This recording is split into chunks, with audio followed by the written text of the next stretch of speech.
In this tutorial, you'll learn to use the custom 3D body scan to create a contrapposto pose.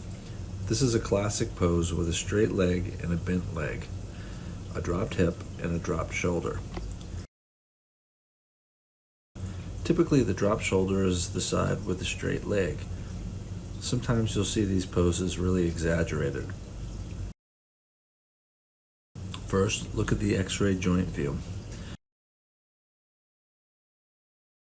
Make sure that the IK rig is engaged and that you have the green circles. Also, click on the All Points tab in the IK window.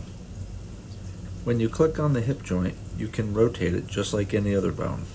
However, the IK rig will allow you to move the avatar with the bones in a fixed position. It feels more natural and it's easier to pose. Position yourself in the front and move the hips over to one side so that the foot is directly under the center of the avatar. Rotate the hips slightly, then rotate the shoulders the opposite direction. You can see here that the shoulder dropped to one side is the side with the engaged straight leg. Next, drag the ankle of your opposite foot towards the center and make sure it's at the ground level. When you turn to the side, you'll see both knees will appear to be bent. Select the straight leg and pull it down slightly. You'll then see you'll have one bent and one straight leg. Then rotate the shoulder.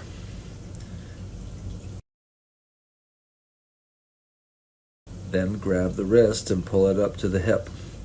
You can play with these poses slightly, but don't try to do too much because it will wind up looking extreme and contorted.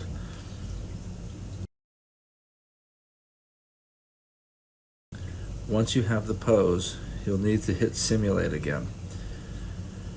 The clothing will not fit, so you'll turn off the simulation and move each pattern piece back into the original position of the avatar. Hit simulate again. And you can click and pull on the fabric while you're in simulation mode. However, if your piece does not fit, you'll need to further manipulate it into position.